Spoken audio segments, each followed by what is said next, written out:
A few hours ago, I arrived at Miami International Airport together with over 200 rabbis on a flight that took us over 20 hours from a city called Almaty. You may have not heard of it. It's in Kazakhstan. Why would we fly and spend 20 hours on a plane to go to this city? And I actually was only in that city for 36 hours. We left Monday night. We flew also for close to 20 hours because along the way we stopped in Madrid. And then we were there for 36 hours. We came back. What's in that city? Why did we all want to go there? So this Wednesday was the 20th day of is the day of the Lubavitcher Rebbe's father's passing. His name was Rabbi Leivik. I'll give you a little bit of background who he was and why this trip was so inspiring. What message did I get this week when I went on this trip? See, Rabbi Leivik's father was the Rebbe's father, and in 1939 he was arrested by the Russian government because he was doing something that was against the government at that time, was teaching Judaism. He was a rabbi for over 31 years in the city of Neneveh-Petrovsk, where there's over 60,000 Jews living there. It was a vibrant Jewish community. And the Russian government was very upset at the Rebbe's father because he said, we told you that Judaism is outlawed. We want Judaism to be completely erased. And not only you're teaching it to your children, not only you're teaching it to your family, but you're the rabbi of the community not listening to us. And because of that, they sentenced the Rebbe's father, Rabbi Leivik, to hard labor, 5 years. But what they did to him is to make his life so difficult is they send him away on a train of over 1,000 miles away from Dnepropetrovsk in Ukraine, all the way to a small little town in Kazakhstan called Chile. And over there they put him in a hut with no water, no electricity. He had no windows. He had to deal with the cold. And he was an older man already. A few months later, his wife came, and she spent time with him in those 4 years.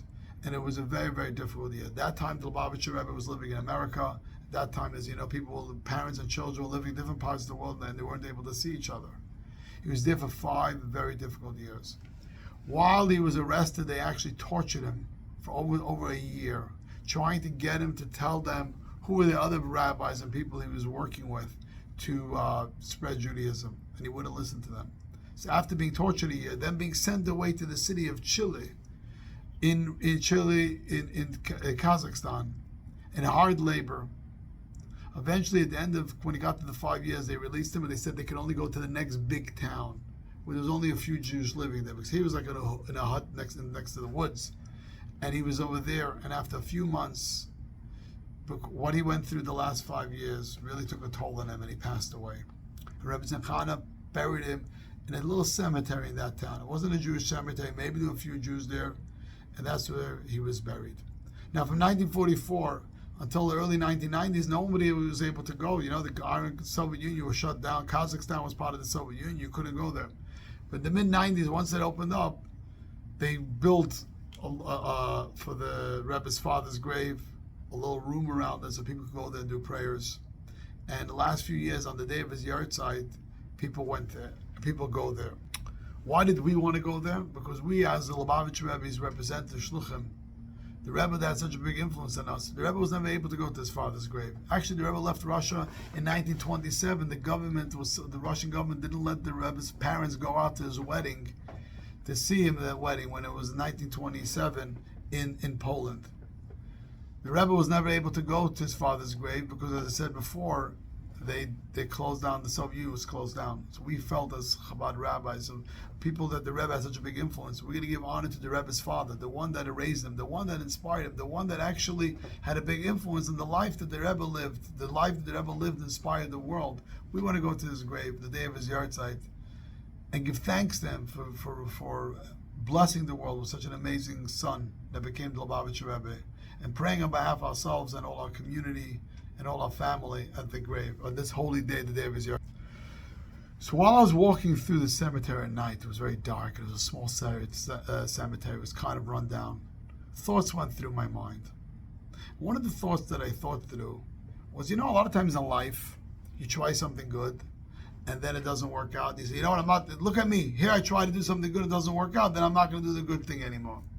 What was the Rebbe's father's whole life? The Rebbe's father's whole life was teaching Judaism. The Rebbe's father's whole life was inspiring a community. And because of that, he got ripped away from everything, sent to a very dark and difficult and challenging place. You would think when he's there, he would tell God, I am only here because of you. And you, I believe in God, allowed this to happen. I don't have anything to do with you. That didn't happen. When the Rebbe's father was there, he continued being connected to God. His wife, Rebbe Zechana, was able to get him ink that she made for him. And when he got that ink, he was so excited he was able to write on the corners of the books, because he didn't have any books, any paper. There's the white around the pages. He was able to write deep insights into Kabbalah and Jewish mysticism, into the Torah, that today they still have to have books. They were able to get those books out of Russia, and they made books of his teaching. So one of the inspirational things was that I think back of the life that the Rebbe's father lived, that in spite of all the darkness around him, in spite of the greatest challenge of being alone, taking away from your family, taking away from your community, taking everything away, he stayed true to his mission, stayed true to that connection. And that's such a great message in our life. That in life, we all have our missions and hopes and dreams, but we know what's expected for us, and we know what is needed from us. So even when God sends us a challenge, sometimes the more important things are, the more challenges we get, because it's so important. So you don't walk away from your mission, your purpose, and what you believe in life. On the contrary, you strengthen it. The second thing that was inspiring is that now in that town there's a Chabad center. And I walked into the synagogue, there was a minyan there, and there's Torah classes there. And I'm thinking, this dark, forsaken place in the 40s, where there's barely any Jews living in this town. This was the bigger town compared to where the Rebbe's father was for 4 or 5 years. That 40 years ago there was nothing there. Today they're able to rebuild, and not rebuild, to build a vibrant, strong Jewish community. We just passed Tisha B'Av, a day of destruction, when the temples were destroyed. But the DNA of our being Jewish, the DNA of our Torah, the DNA of our connection to God, is it can be the darkest thing happening to us. The greatest darkness can bring around us. Yet we continue to bring light, even more light. We double down and we do even more Judaism, more connections.